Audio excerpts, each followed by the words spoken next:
এই মুহূর্তে রাজধানীর এভারকেয়ার হাসপাতালের সামনে থেকে সরাসরি যোগ দিচ্ছেন সহকর্মী নাজিবুর রহমান। নাজিব, খালেদা জিয়ার স্বাস্থ্যের আর কি তথ্য আছে আপনার কাছে?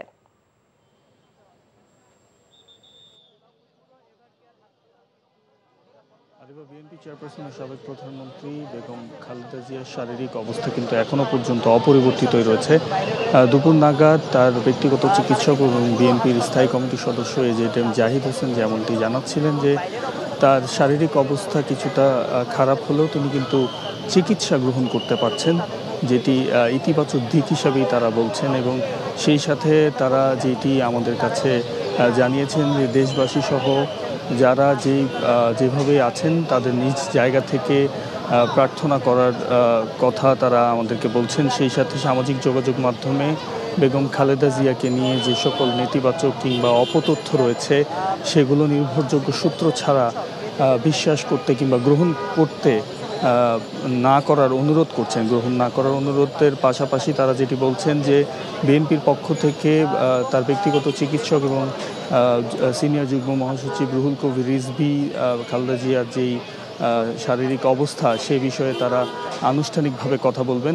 তাছাড়া আমরা যেটি জানতে পেরেছি কিছুক্ষণের মধ্যেই যুক্তরাজ্য থেকে যেই চিকিৎসকদের প্রতিনিধি দল তারা কিন্তু এসে পৌঁছানোর কথা রয়েছে এবং তারপরেই তাদের সমন্বয়ে সিদ্ধান্ত নেওয়া হবে আসলে কীভাবে চিকিৎসা প্রক্রিয়াটি চালিয়ে নেওয়া হবে। সে ব্যাপারেও হয়তো আমরা সিদ্ধান্ত জানতে পারবো।